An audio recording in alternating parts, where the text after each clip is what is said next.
the reason panel together and called it JUGAAD. For those of you in the morning where I talked about JUGAAD being an economic concept, and the economic concept of not necessarily what it stands for right now, which is make do, but the economic concept of make possible. Each of the panelists have been able to overcome huge odds and continue to do so on a daily basis to be able to do what they do. You may know some of them, but because some of you were at tea, I'm very quickly going to take you through what they do. So Shivaprasad is the Director General, is the Director of the Science Museum here in Mumbai and the NGMA. And as most of you know, the NGMA has come into its fore in its very few years since its inception across the road from where Sabyasachi's museum is. He was used to be the director in Delhi as well, at the Science Museum there. Jagdip, apart from being the governor on the London School of Economics and being part of the School of Art, I think you're the management on the development board of the Royal College of Art. She's presently looking after the India Art Fair. MCH acquired it 2 years ago, 3 years ago, and she's come in there, transformed it quite radically, and really built it to international standards. All of you in Bombay, and none of you would need an introduction to Sabyasachi, who looks after the CVMS Museum, which is really an iconic space, and what he's been able to do. Anywhere in the world that I go to, a British Museum or the museums in California or Art Institute Chicago, everybody talks about the work that he's done. So thank you very much for being that iconic figure for us in India. Maneck, as all of you will know again, South Bombay especially, is the chair of the Kala Ghoda festival, has been there, I think, for 2 decades as the chair. But you've been the chair for a decade? Okay, so a decade. He's Mr. Kala Ghoda himself. And what I really wanted to focus on... Okay, I didn't mean it in a racist person of color sort of scheme, but what I did want to focus on and ask each of them is a couple of things. One is, you know, setting the context as we did in the morning in terms of the creative industries in India. All of us know that it creates jobs, contributes to local economies, provides the intangible benefits to a city, makes a city what it is. And one of the reasons for our larger conference program at FICCI and the creative industry silo, calling it smart cities, art cities, is I've always argued that a city cannot be smart if there's no art in it. And each of them represent this particular genre.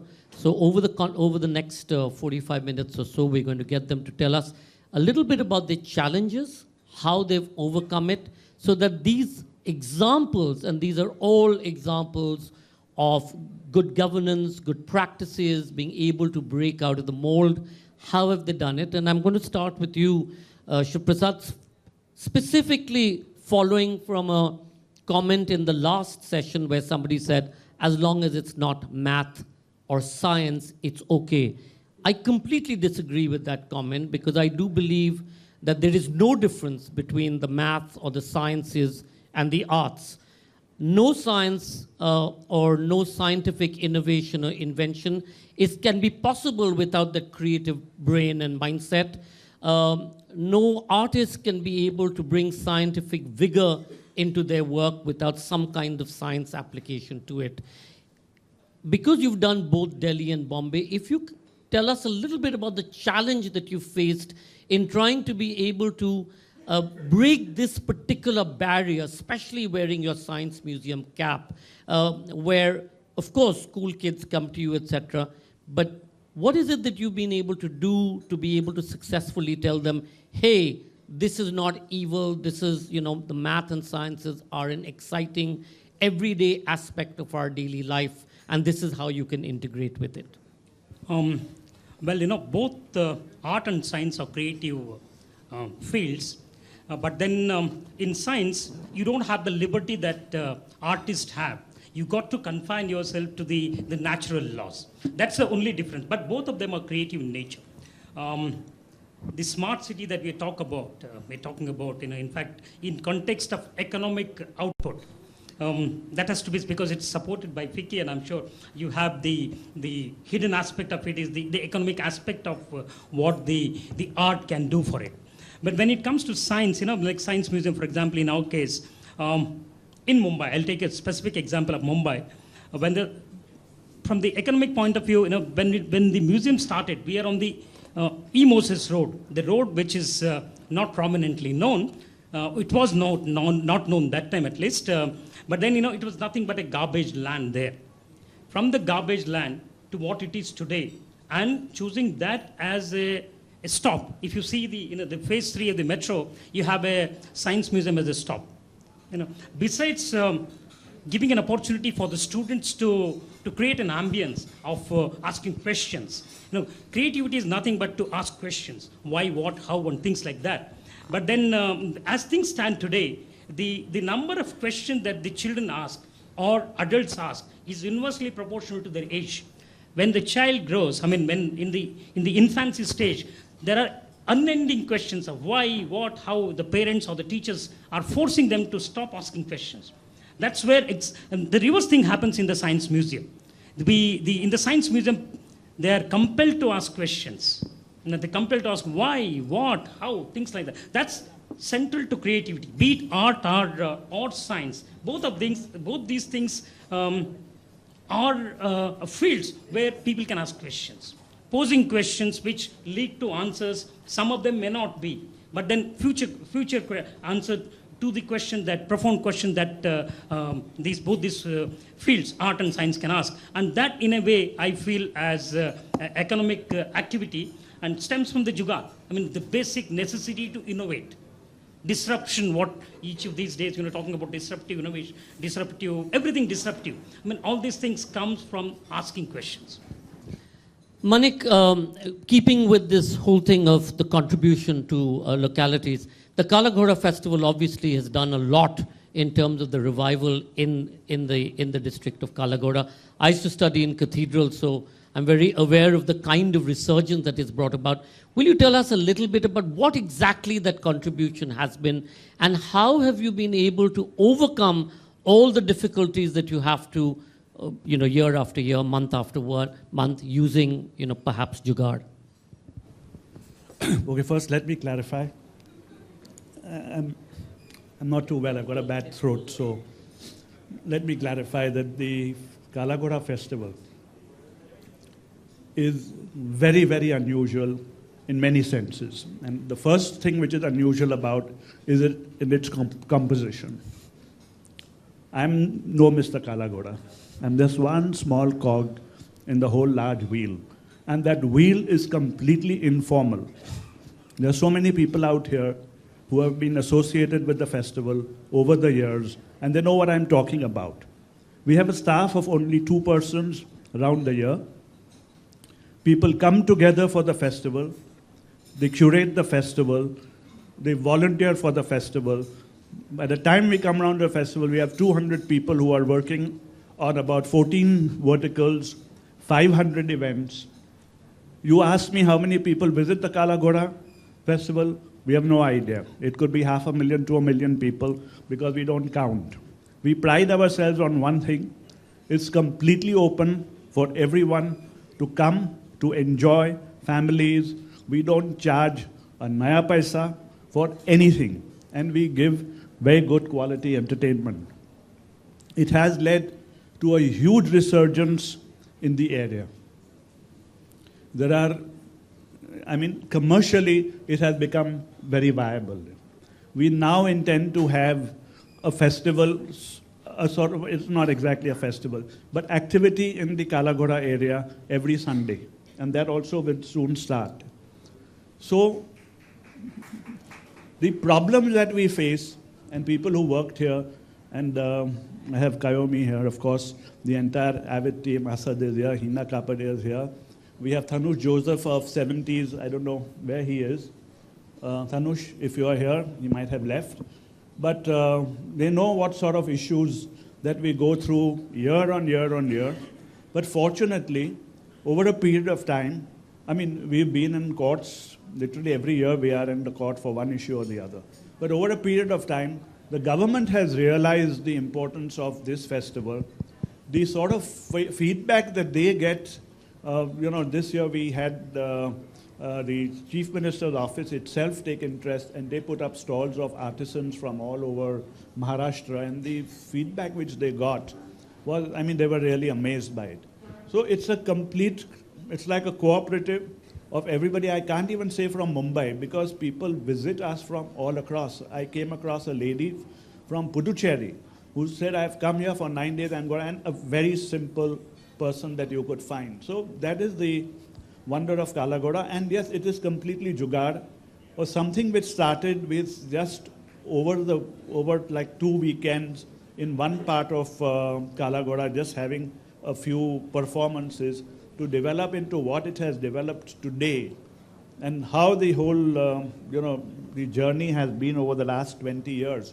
And I'm sure that all of you have visited it and enjoyed it. So yes, it is an example of, and it has immensely contributed to rejuvenating the whole Kala Ghoda area. But I'm going to come back to ask you again specifically how it's, that was my question, how did it actually rejuvenate? But hold that for a second, and of course, why is culture in Bombay only stuck to South Bombay? But that's a second discussion. Let me correct.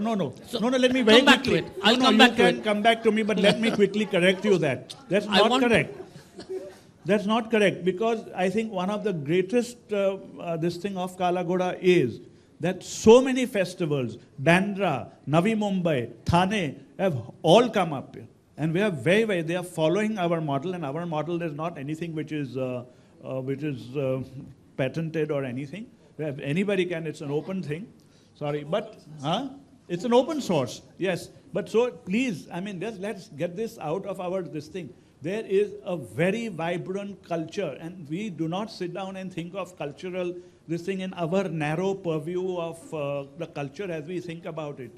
There is a very huge Marathi theatre happening all over the city, especially in the suburbs. There are auditorium, there is everything. So hold that argument and we'll come back. Yeah, okay. I needed to correct that perception. Jagdip, I think this is one of your first assignments in India.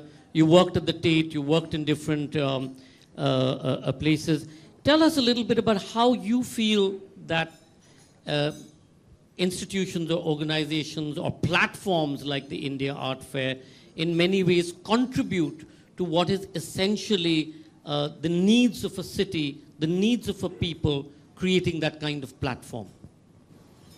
Well, first of all, what I would say is, as many of you know, the India Art Fair actually exists in a physical space for just 4 days a year. And the challenge for us is, how do we exist throughout the year? And one of the ways that we're going to do that is that we can live in the virtual world throughout the year. The other thing that we can do is to support the public art system. And I think this is where some of the experiences I've had before are very important, is that we've had the advantage in Britain of having an arts council. We have that advantage, which means that there is, although there might be competing organizations or institutions that are competing for the same audiences, there may be different parts of the country who have different priorities. Essentially, it's not perfect, but essentially people know who is a collective group that you can go to ask for money or to ask them to promote what you're doing. Another small example is that the Mayor of London's team set up a very basic thing called the Culture Diary, which means that any time when you're doing something, you can put it in there or check that nothing else is happening. And I found quite often here there's lots of very competing activities when it would be very easy to actually schedule things, and not just for visitors coming across India, because it's very expensive to travel across India, but also for international visitors, because they have a limited amount of time and it's an expense as well, particularly for people who aren't particularly wealthy but really want to understand and see Indian arts. So there's those elements to it. And for me, really, there's things that come through having that kind of organisation. For example, and it's by no means perfect again, only in the last 6 to 7, 8 years have the public arts institutions recognised in Britain that audience development is a skill. Okay, it may be that you hundreds of people turn up for something because it's free, which is fantastic. But audience development is a skill, and the one thing that struck me here, and also struck me when I did some projects in China, is that people don't recognise that audience development is a skill. And when I did some projects, government-funded projects for Tate in China, what had actually happened was, some of you may know that District 798 in Beijing is the art centre. And then in Shanghai, there's a lot more of the private museums. So what was happening was the state museums weren't setting the standards.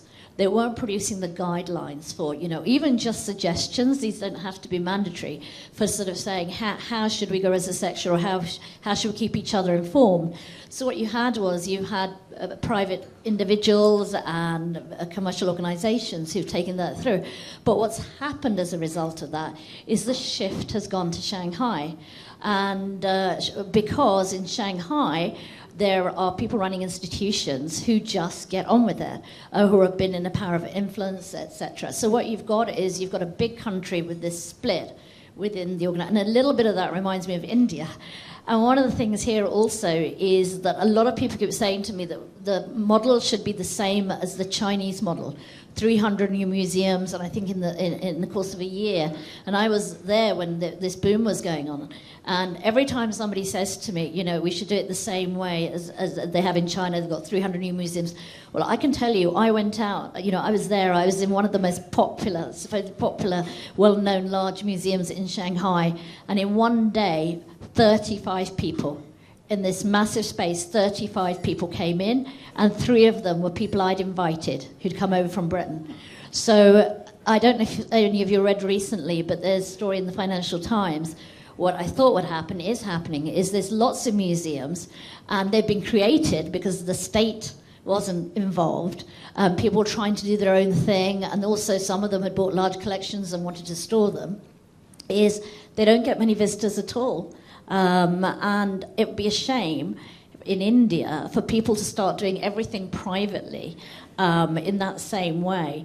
Because really, I think it's fantastic, some of these private-public partnerships. I think they work very well, provided the governance is there and they don't end up being the toy of one individual. So I think that's an important thing. And just to go back to the earlier point, when I was saying about recognising audience development as a skill, is, I learnt that when I was in radio and then also working in the public sector. When I worked at the BBC, that was some time ago, 15 years ago, when people started thinking about that. It's not enough that you do something, and it's not enough that you print lots of posters and tell everybody about it. There's something more to it.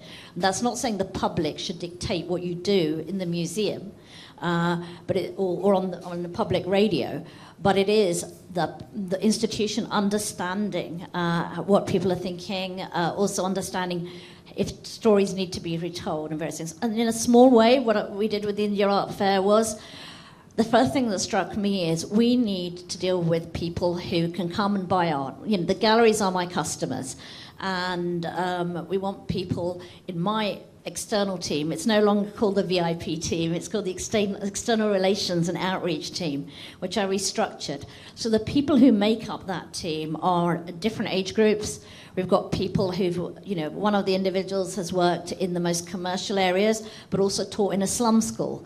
So for me, even though we exist 4 days in Delhi, I know that going forward, and we're going to be going out into other cities to do various things, is that every single member in that external relations team is an embodiment of something that we support, which is we work in a commercial organisation, we're on tight budgets, but our personal passion is that we're also a member of the public, and we also believe in heritage, and we also believe in the next generation, is that we're able to give that off or deal things that way. And then just very briefly, one thing I would also say is I have an advantage being in the commercial sector and not being in the public sector or government-funded sector, because even though budget's limited, I can make decisions. So, for example, earlier today I just decided that we're going to work with START on the India Art Fair. Just because I came here and my team had already met them, I've already decided what we're going to do. We don't have a gallery association. Quite separately, Mort and I were sitting in different parts of India thinking the same thing. And so for me, it's these kind of gatherings that allow us to communicate and do things. But I would prefer it if there was a very simple, if the government doesn't want to have an arts council, maybe Vicky can do it or somebody can do it. I don't know, something very light touch, very governance sort of related, but also if you take the sort of standards, that need to be achieved, I think it would help enormously if people were able to look at other models, like we saw the case studies today, which were fantastic. But to be able, I'm not saying everything should be replicated, but I do think there's a lot of learning to be done. And if there was this simple, even if it only existed digitally, I think that would be a good enough thing. Sorry. Thanks, Jagdip. I mean, in terms of just the issue of decision making, that's something that I'm going to come back to. And in terms of Arts Council, we've been advocating actually less government in the arts and culture than more government, but we'll come back to that as well.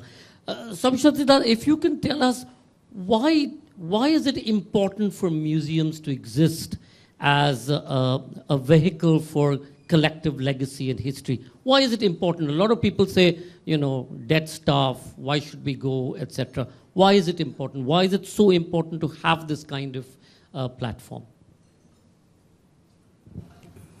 Thank you, Sanjoy. Before I address your question, I would like to say something.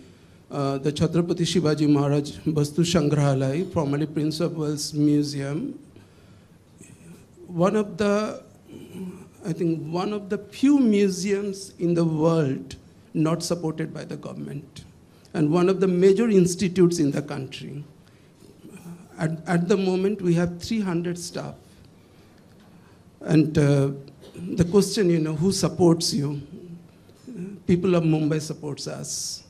So this is something I wanted, people to know, because when they look at our name, Chhatrapati Shivaji Maharaj, they presume that probably supported by the state, but we are not supported by the government.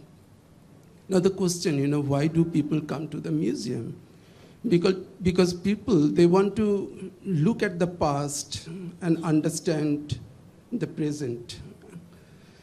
And that is so important for this generation, to come and know about the past. I just give you one example, a group of students coming inside the museum, and there is a stone slab. It's not very impressive.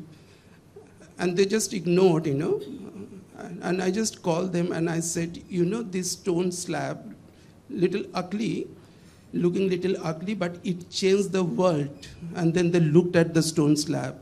It was Ashoka's edict. And then they asked me the question, this stone slab changed the world? I said, yes. The first king of India, Ashoka the Great, before that there was no concept of empire. The concept of empire started in 3rd century BC. Talked about peace, tolerance, non-violence. And then the question that how we know it changed the world. I said Gandhiji was hugely inspired by Ashoka, and that gave us the freedom. And if Cyrus Cylinder is considered the proclamation of human rights, the first proclamation of human rights, then the Ashoka's edict should be considered as the first proclamation of human values. So these are the things, we need to tell this present generation, and they need to know, they need to understand that this is the contribution of past, and which is being continued, So that is why, more and more people need to visit the museum to understand the past, to understand the present. I'm going to ask you both to answer this question. We're talking about how important it is to understand the past, to appreciate, to understand the present. And yet, how do you get people into museums? The same Indians, I mean, I was telling you all that I was at the British Museum the other day, and just their footfall, you were saying, was about 7 point something million a year, which is roughly equivalent to the total number of tourists that come to India. A large portion of that is actually Indians who go to museums across the world, and yet in India, you don't have that kind of footfall either in the Science Museum, certainly not at the NGMA, and not as much as should go to your museum. What do we need to do to be able to bring people in to these museums? How do we make it? They don't seem to have a problem. Jagdip doesn't have a problem. Maneck doesn't have a problem. He has hundreds of thousands of people coming. What do we need to do to be able to build a museum culture? I think one of the genesis for this, perhaps I owe it to, I put it to the DNA that we have. We are largely, we don't document things, when it's there in our DNA.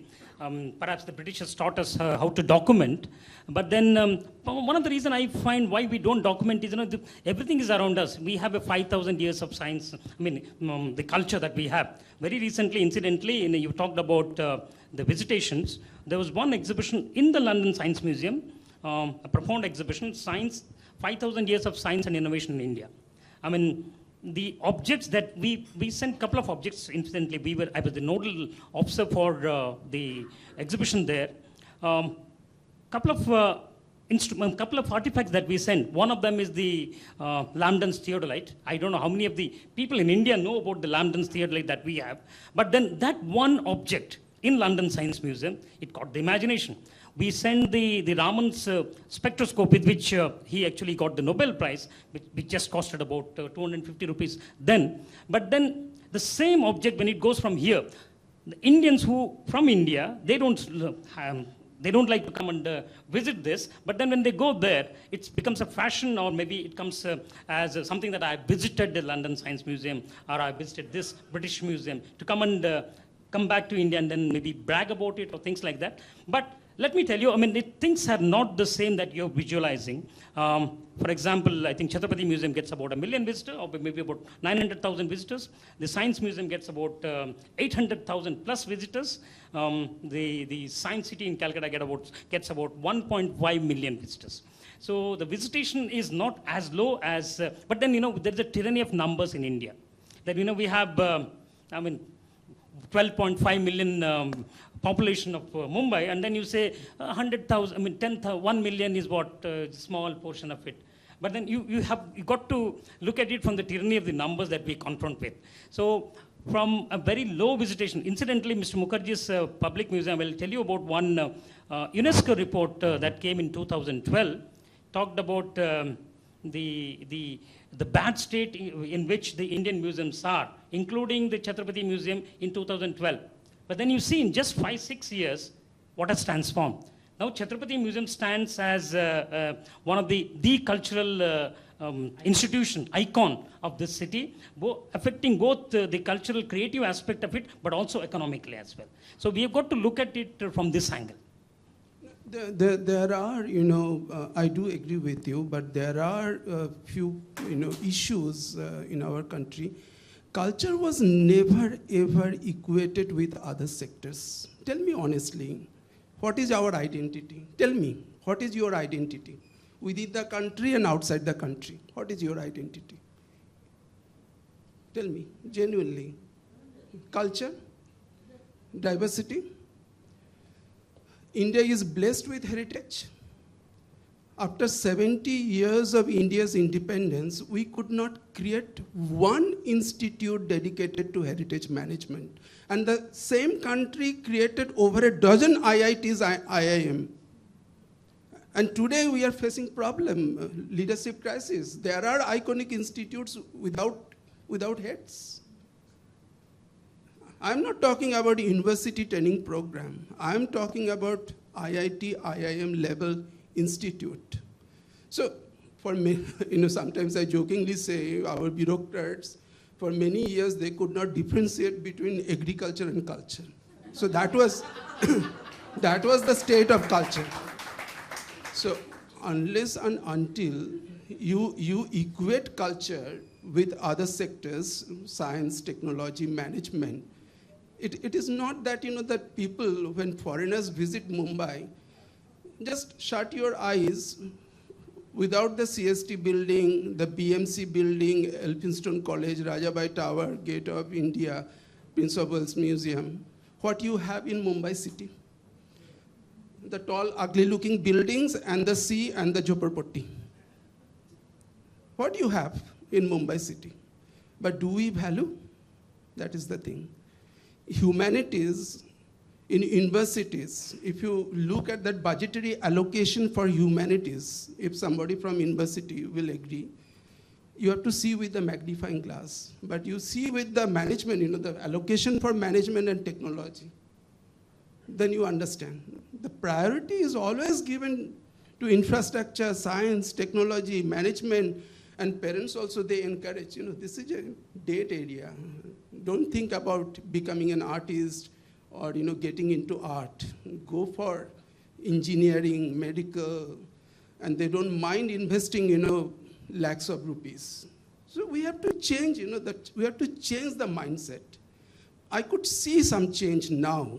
I could see some change. There is a hunger, there is a cultural hunger. And that we could see when we organize programs, activities not able to accommodate people.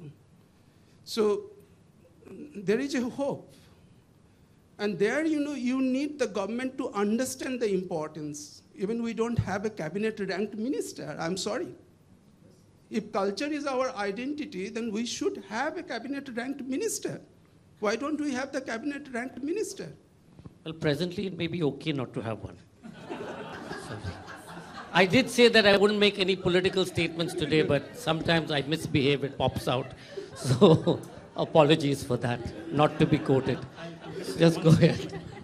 Since you talked about, in a lighter way, about the government, again, coming back to the significance of government, because I also represent the government. When we had the Make in India here, you are aware, there are lots of art galleries here, the museums, public, private. There's a Kala Ghoda. Everyone coming on one single platform. Let me tell you, it's not that easy. If you ask all the private galleries to come together on one platform, it's not going to be easy.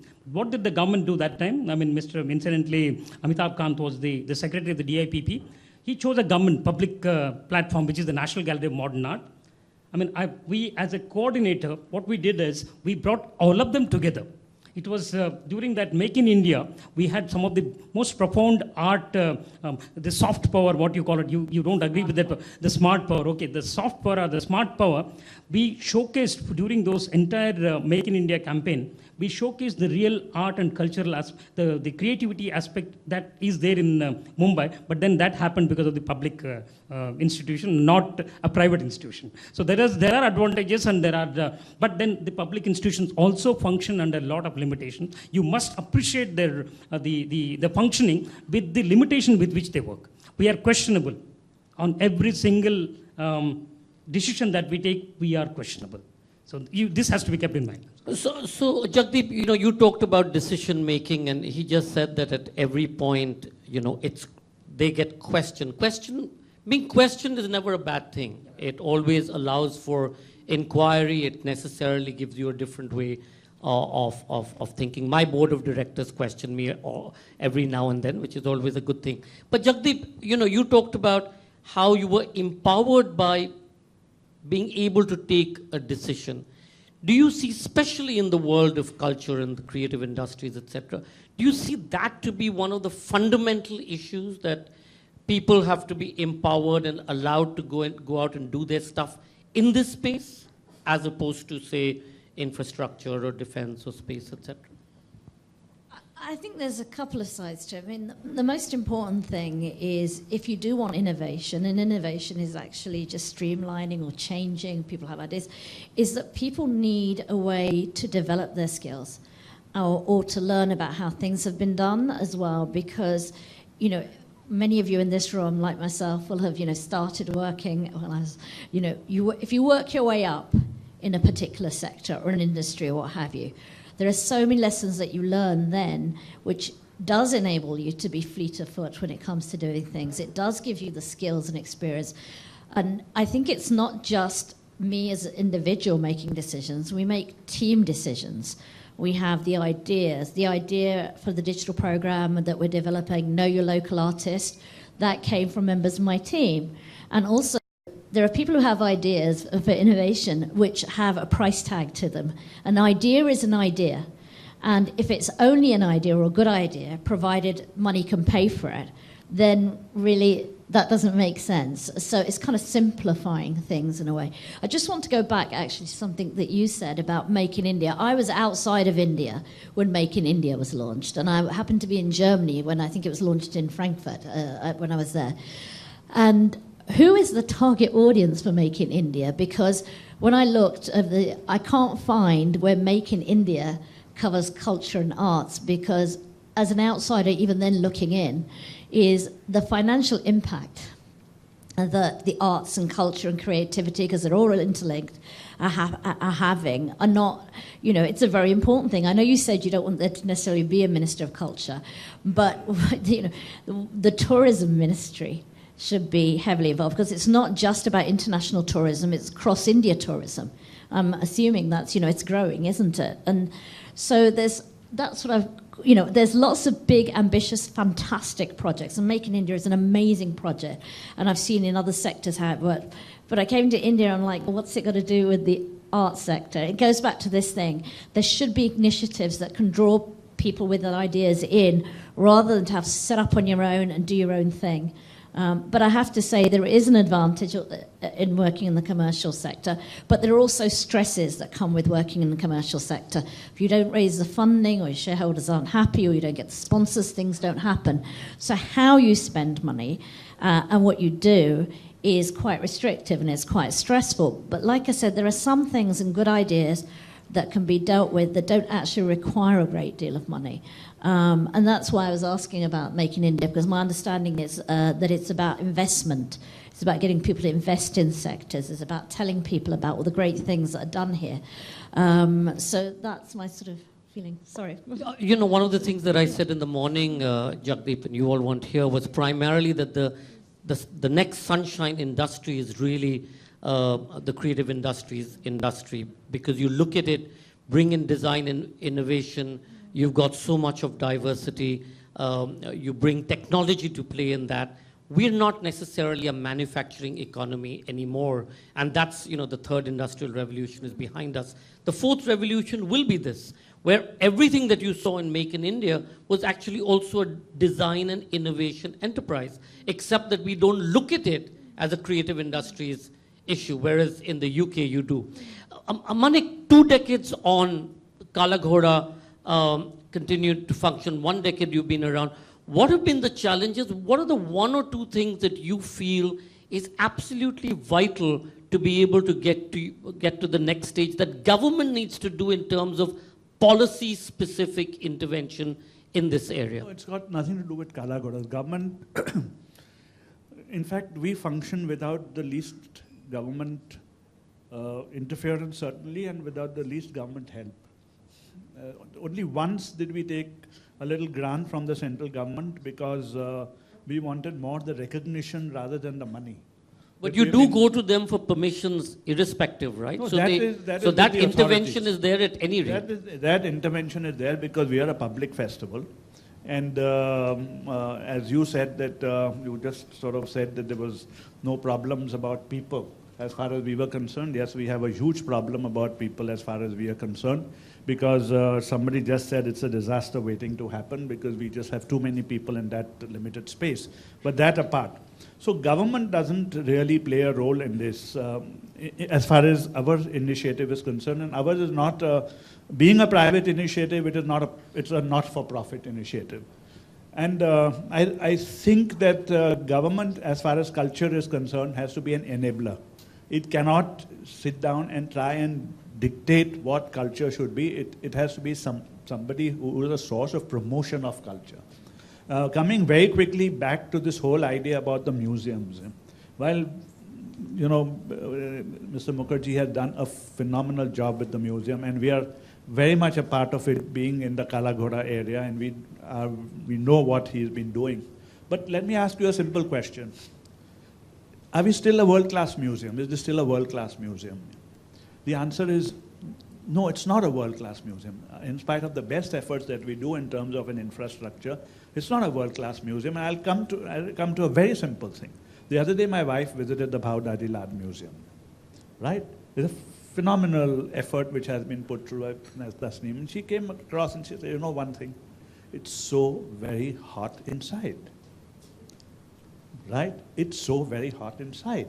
Now the thing is this, we don't even have the wherewithal to climatically control our museums. The Prince of Wales, Chhatrapati Shivaji Museum is not completely climate controlled. Now, if you want to have 7 million people visit, it's not just what you have inside the museum, but it's also how your museum is. What is the technology that we have today as far as museum going is concerned? We don't even have a climate control in our museums. So, Sabyasachi, what do you... It was hot. No, we can hear you. No, we can hear you.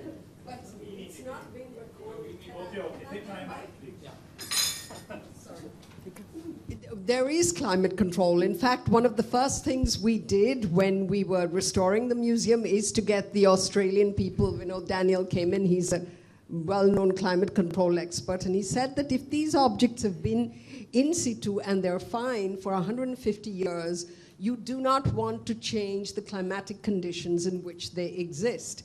And in fact, Mumbai, because it doesn't have a high temperature variance like Delhi has, all you need to do is to control the fungus. So I don't want to get into technical things, but this is true for everybody. If you want to look after your stuff, just control the fungus. That's the basic thing. So just to tell you also that you know, there in terms, we've done the very best we can.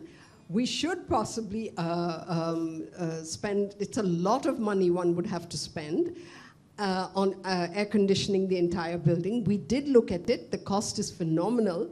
And whether that money could be deployed more sensibly or more productively elsewhere. But also to say that neither is the V&A or the BM or the MoMA or the Metropolitan Museum completely climate controlled. They're not. Only areas of it are climate controlled. So Maneck, I'm sorry, but you strayed into a... No, so we'll come back to intervention. Hold on. No, hold on, you can speak, you know, I'm sure you can do this in the drawing room as well. Sabyasachi, this is Bombay. Sabyasachi, tell me, you know, he said we don't have international class museums. Today the Prime Minister set up, you know, a thing to do international class universities, including a university that is yet to exist. What do we need? Sorry. Apolitics. Sorry. Everybody comes and says it's an international class. Tasneem, hold on. Hold on. Please. I'm not getting a chance. I never said that. Hold on. No, 1 second. Just settle down. I'm sorry. Hold on. I'm sorry. Please tell me what... And 1 minute. I'm really sorry about this. I prefaced my comments. Right? I prefaced my comments by saying it's a phenomenal job, but we needed air conditioning there. That's all I said, to try and prove this thing. So climate control. Okay. No, it's not personal. I'm even saying it Don't about take it the personally. I CSMVS. have said it's a... So don't say that people are saying it. Okay, both of you. Just hold it. What do we need to do to be able to build museums which are, as he says, Sanjoy, international class? Sanjoy, my simple question, you know, to all of you, do you consider Mumbai as a global city? No. With thousands of potholes? Look at the condition of roads. Do you consider that Mumbai is a global city? They say all no. Hello. Now, the fact is, you know, antiquity is what, you know, Tasneem explained, absolutely right. They object, you know, antiquities, they get acclimatized. And they really don't need climate control, only for human comfort. So for human comfort, we need, you know, climate control system, not for antiquities and art objects. If you have proper storage arrangement and facility, if they are maintained well, they survive. They have many lives. We have one life. But tell me about what else do we need to do to make sure that these are international class museums? What do we need to do? What's the policy intervention that government can do? I really, one thing, I agree what he said, that we don't need any government interference. Art domain, actually private, all private initiative, everywhere, wherever you go, any part of the country, it's all private. Government, all public institutes, there are, iconic institutes supported by the government, and some of them, particularly the science museums, are doing well, but most of the government cultural institutes are not doing well. There are reasons, we have crisis, leadership crisis, we can't find leaders, and then the government, inefficient process, red tapeism, and he explained, so many don'ts than the do's. So most of the government institutes are not functioning, except the science museums. But private initiative, private supported museums, my museum, CSMVS, neither a private museum nor a government museum. We follow all government rules, regulations, because it's a body corporate institute. It was created by the state. So we follow, but there are problems, there are difficulties, and the major crisis, what I say everywhere, leadership crisis. We don't have enough leaders in the country. Jagdip, leadership crisis, again coming to you, an example of it, you've come in from outside to take on this new challenge of the art fair. Do you feel that we have a lack of training, discipline, kinds of people that are required in the area of the creative industry sector, in this particular area, in the visual arts sector? Thank you. I think the information and what's required, in the same way when you're talking about the museum and what standards, like the BISO standards, that people internationally recognized standards that people need to aspire to. I'm not by any means saying that outside of India the things are much better. We sit and talk about it all the time, even when I was in London, about the difficulties that are there. I think it's two things. One is economic circumstances of people who want to build a career in the arts. Even as it is now, you can go and volunteer at Kochi, you might be able to do something, but paid jobs, which mean that you've got an opportunity to be able to live and feed yourself, and particularly with young people who want to move to different cities, to have those opportunities. So there's that issue. And then these live opportunities to train. So, for example, at this upcoming fair, we're going to take a lot more people on a month before the fair. And then, I myself, I've done workshops in China, I've done workshops in Britain and in Oman. I'm going to actually take some time and work out some workshops, pay people, bring them in, and get them to support training these individuals, and then give them the live opportunity to train. And there's no point studying something that you desperately want to do, but then you can't practically execute it yourself. If I learn how to build a house, I want to actually then try and build a house. So I think it's bringing through that generation in a way which there's affordability. I mean, one of the things that I was struck with is the number of people who have to come out of the work system, because once they get married, they're going to have to move. And so I have to think to myself, okay, you may leave tomorrow, you may leave today, so it's quite worrying. But it's also, there's no professional development elements. And I know there's lots of programs now, like Art Think South Asia, which I attended. I mean, I have to hand it to Pooja and Coach and the things that they've done, and the things that Kochi have done, and I'm seeing in lots of places. But I would rather than work on ourselves. I mean, I'm inundated with people who want to work for the India Art Fair, and I'm inundated with applications from all different parts of society, people who've got double first from studying internationally, to people who've worked here, to people. And for me, the most interesting person is that we can train somebody in a practical skill. I studied law, but you don't actually become a lawyer until you actually go and do your law exams and you actually have the practical experience. And it's that, finding ways of giving practical experience to people. An example in my own team is we've got somebody who's a literature student, a girl from Hyderabad, who is now, and to respect the fact that she's developed the skills and that she is capable and she has the potential. She's working at an international level. She's in her 20s still, and she's our head of digital and communications. In the same way, I've got somebody who's a career changer who's in her 40s and came and interned for me at the fair, and now she's working in partnerships. You know, we're happy to teach people and take the time, and it's very stressful where I work because we've got a lot to do. If you take the time to train somebody, but you train somebody who you know feels the same as I do, which is that they will train somebody else. So that's how I kind of feel about it. I don't think there's a lack of desire for it. And I also think it makes it hard when new organizations set up to find staff, because you're setting up, you need a large group of people who can have got real practical skills, and you just don't have the ability to suddenly train 20, 30 staff, even for a short period of time.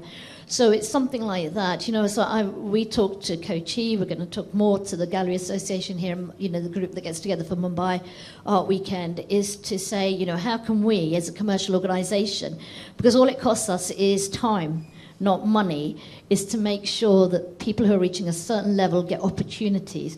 Because it's a commercial thing, but we have exhibition type things. We've got the hangings, the installations, we've got the visitor assistant element, we've got the marketing, we've got the digital, we've got the video, we've got the financial side, you know, the whole visitor experience, and then the management side. You know, I took an intern to work with me, not to carry my bag, but actually to work with me and to learn with me what it's like to, it was my first fair, so they had to put up with me crying as well, but, you know, to see what it's like to be under that kind of pressure to make decisions.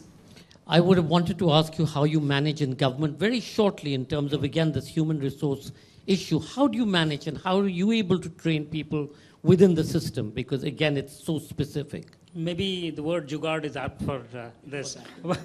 Like Mr. Mukherjee talked about this, you know, to give you a comparison, the National Gallery of Modern Art in Mumbai is I'm holding an additional charge for now almost 6 years.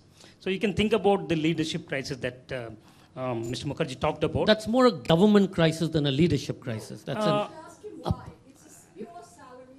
but that's what I'm saying. It's more a government issue. Yeah, I'm coming to that. And even well, it's a larger issue. I think it's a very large. It's a larger issue. And again, another issue is in the National Gallery of Modern Art. You know, out of the just have about 13 staff, 3 of them very recently, and out of the 13, 6 are what we call, earlier generation we used to call as the peons. Now they are called as multitasking people. So you can imagine the institution like a canonical institution like the National Gallery of Modern Art. 13 staff, 1, 2, 3, I mean 13, 10, 11, 12, 13.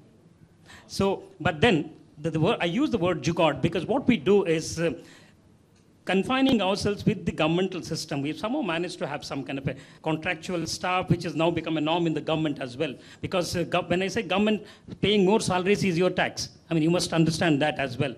So we can't afford to pay the kind of a salary that you want the government to pay, because it's ultimately you who are going to pay our salary.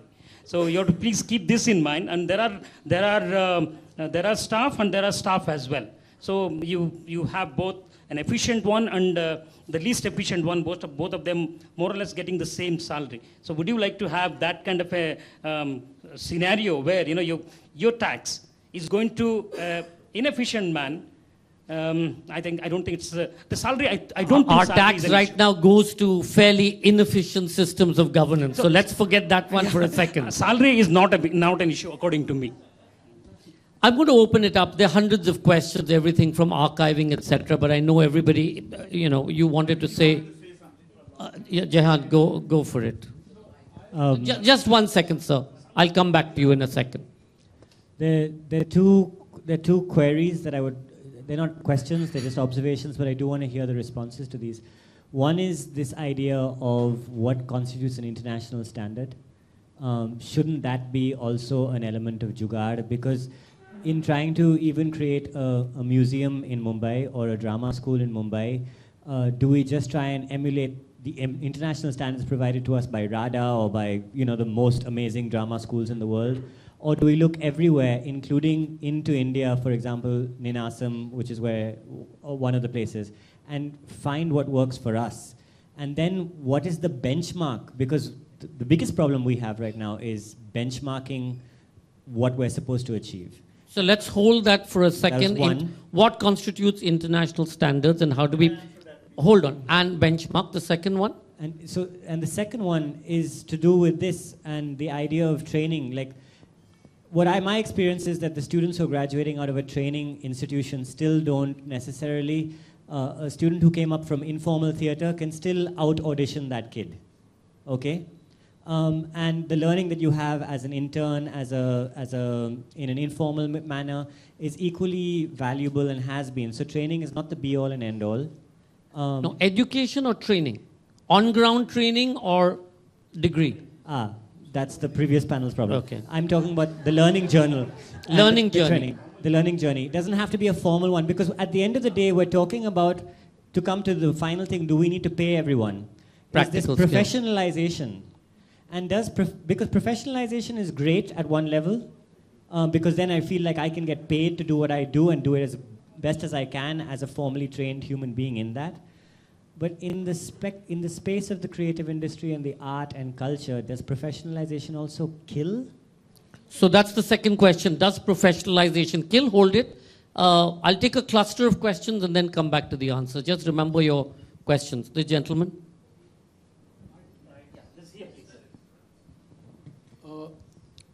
Davar asked a particular thing, that whether this museum is an international standard.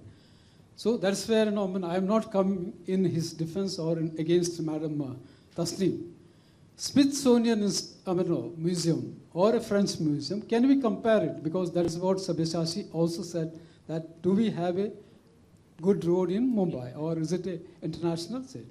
Now coming back to Mr. Shivaprasad, please put your hand on the heart and tell me, sir, tell this audience, whether are you justifying running Nehru Science Center in a right way? Because the instruments are decaying. See, we have a 1971 war MiG there. It is rusting. We went, let me complete.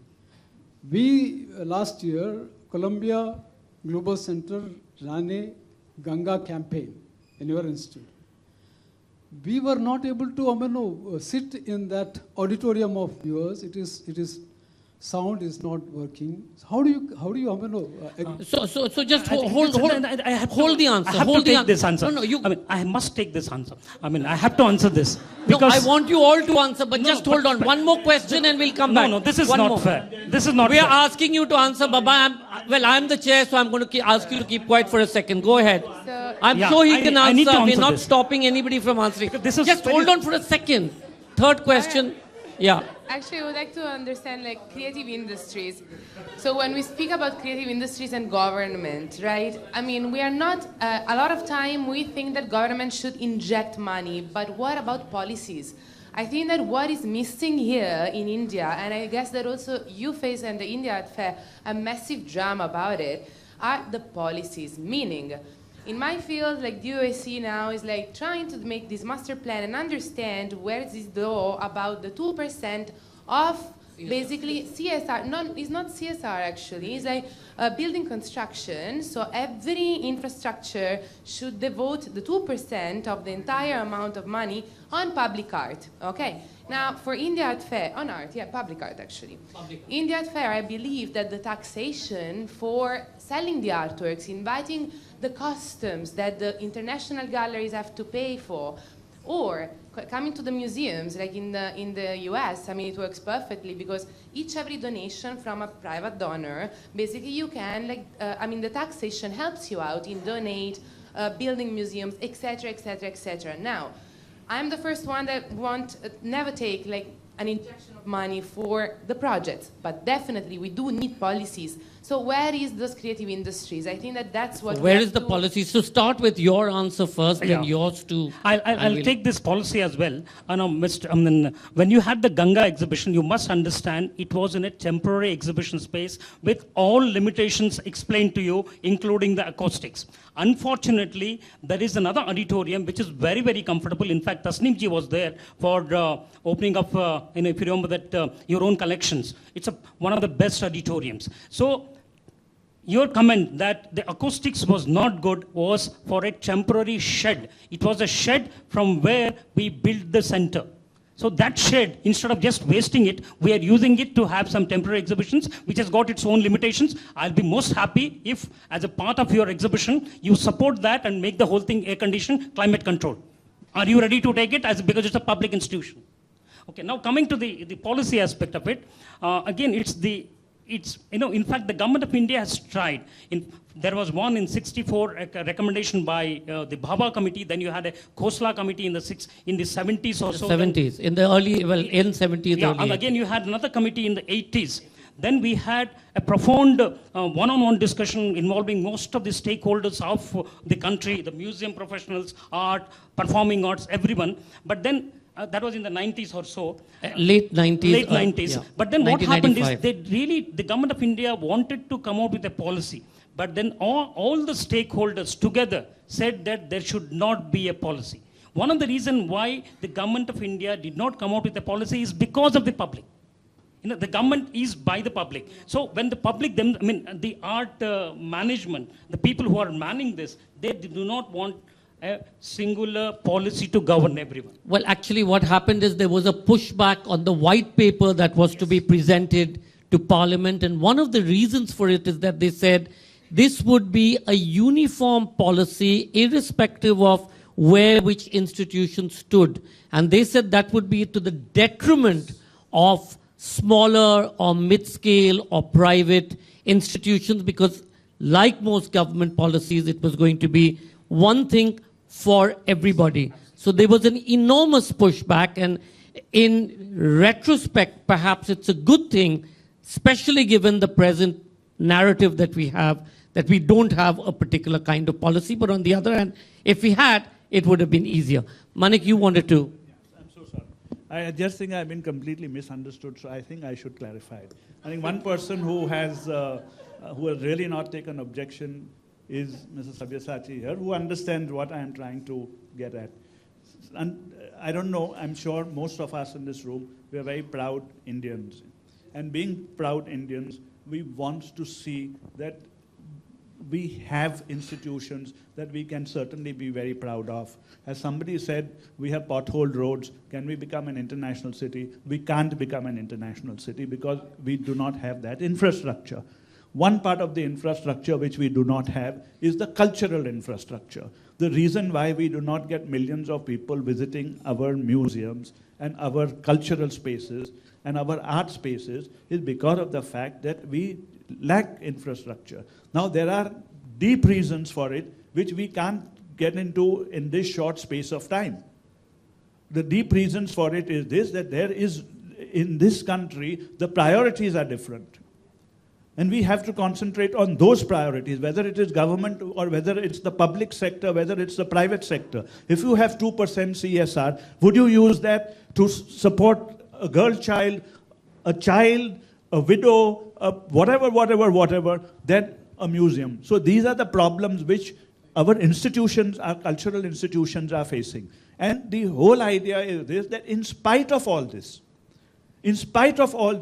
people like Mr. Mukherjee and Tasneem and so many more are doing a stupendous job, and Mr. Khened are doing a stupendous job. So my saying anything is not a criticism of that. I am recognizing the fact that people are overcoming these hurdles. But what is the idea of a museum? The idea of a museum is I go there and I spend a considerable amount of time. That is the idea of a cultural space. Why should I go and spend a whole day in a mall? It doesn't make any sense to me. I want to take my children and spend the whole day in a museum. But we are not in the UK.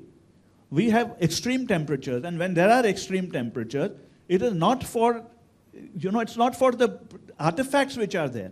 It's for the people who are visiting those museums. So please, I wanted to put that in context, and I hope that you've understood that. Just two things, just briefly first. I think there's obviously a different definition of policies in India, because clearly that's then something that leads to legislation, is implemented. But, for somebody like me, in a sort of a practical sense, what is wrong with disseminating guidelines or disseminating case studies or saying the kind of standards that are being set? And that is a different thing. That doesn't need to have a discussion with lots and lots of people. It just needs that people who've done it, have had the benefit, the experience of doing that. So, for example, I think, was it over a decade ago when the Mummies exhibition came from the British Museum, they actually sent a team over and they spent time with the people at the museum, not telling them to make it look like the British Museum, but just helping them with some of the things that they didn't have the training for and to do. And just on a separate point, both CSMVS and BDL are highly respected in India, but also highly respected internationally for their exhibitions, because that's their purpose, is for the exhibition of the objects that they have, and also for the manner in which they can bring the contemporary into the historical environments. And I think, for me, I don't really want to talk about AC or whatever or cold. There really is not to forget that both institutions have, other institutions could learn from them, because they are setting standards. I mean, the India and the world in 9 histories, one of the best exhibitions in the world. And likewise with BDL last year, when they did, or earlier in the year, they had a contemporary exhibition, but within the space downstairs.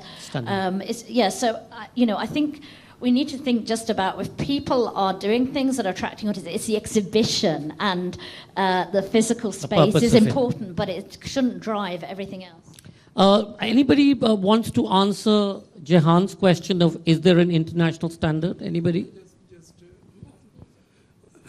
See, one thing, I don't want to get into controversy, whether institutes are international standard or world class. Why can't we have our own standard? Why every time, this question arises, replicate Shanghai, replicate, Singapore, turn Mumbai into Singapore. Let Mumbai remain as Mumbai.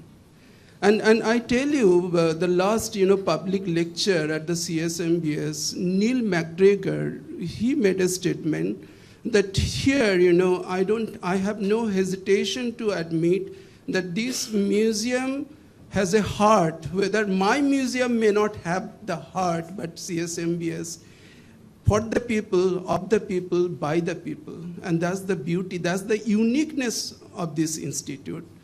If there is anything, we feel that we need to replicate, there is no question. But we can also maintain our standards. So tomorrow some foreign institute, they think about us replicating, Indian model. Why everywhere, even in architecture, you copy Western architectural model, infrastructure, Western. Why can't we have our own standard? And why, so many directors, 46 museum directors came to see the exhibition India and the World for the first time in the history of 200 years old history movement. And they all appreciated. Things are happening, things are changing, a lot of good things happening. Our colleagues are sort of saying no more questions. I just wanted to sort of go back to that for a second. Perhaps one of the things is about replicating good governance. And as long as we have good governance, irrespective of what kind of institution, small, big, museum, theater institute, festival, whatever, good governance is absolutely the requirement, and transparency and accountability. You build in these 3 things, and I think you have whatever. I'm really sorry. They've been, just look at them, they're waving, saying no way. Okay. Thank you all so much. Thank you all for coming. Thank you, Avid. On behalf of FICCI, we'd like to thank all our colleagues, Asad, everybody, and our speakers. Thank you so much. Well, just wanted to thank everybody. It's been a wonderful day, and I hope all of you are going out with some new ideas around here. Good discussion, 4 very strong panels, 2 very strong case studies. And from FICCI, we want to thank you, and we want to thank Asad and Avid Learning for the effort that they put in to put this show together. The idea is to take these conferences to other cities, and we'll be doing that shortly, so just stay tuned and we'll come back to you. Thanks a lot. Thanks a lot for coming here.